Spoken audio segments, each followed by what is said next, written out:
রাজ্যে এবার চালু হতে চলেছে AC local train. Sealdah main line এবং বনগাঁ শাখা খুব শীঘ্রই শুরু হতে চলেছে এসি লোকাল পরিষেবা। সম্ভাব্য তারিখ জানালো রেল। রেলের পক্ষ থেকে জানানো হয়েছে শিয়ালদায় এসি লোকাল শুরু চলতি মাসেই। মোদির হাতে উদ্বোধনের কয়েকদিনের মধ্যেই শুরু হবে বাণিজ্যিক যাত্রা। শিয়ালদা শাখার সিনিয়র জনসংযোগ আধিকারিক একলব্য চক্রবর্তী বলেন, আমরা একেবারে তৈরি। প্রধানমন্ত্রীর হাতেই এই এসি লোকালের শুভ সূচনা হওয়ার কথা, তারপরেই যাত্রী পরিষেবা চালু হবে। রেল সূত্রে খবর, আগামী 18 জুলাই প্রধানমন্ত্রী নরেন্দ্র মোদী নিজে এই প্রকল্পের উদ্বোধন করতে পারেন। প্রধানমন্ত্রী ভার্চুয়ালি নয়, সশরীরে এই এসি ট্রেন এবং একটি মেট্রো রুটের উদ্বোধন করতে পারেন। বারাসাত অথবা দমদম সেন্ট্রাল জেলের মাঠে জনসভা হতে পারে। সর্বনিম্ন ভাড়া 29 টাকা। এসি লোকালে শিয়ালদা থেকে দমদম যাতায়াতে ভাড়া পড়বে 29 টাকা, মাসিক 590 টাকা।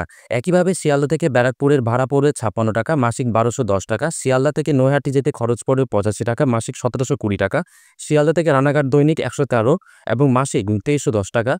আর শিয়ালদা থেকে কৃষ্ণনগর যেতে এসি ট্রেনের ভাড়া 132 টাকা, মাসে 2680 টাকা। বনগাঁ শাখার জন্য দমদমের ভাড়া পড়বে 29 টাকা, মাসিক 590 টাকা।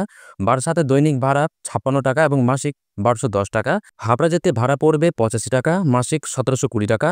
গোবরডাঙ্গায় 99 টাকা, মাসিক 2010 টাকা। বনগাঁ যাওয়ার ভাড়া 113 টাকা, মাসিক পড়বে 2320 টাকা।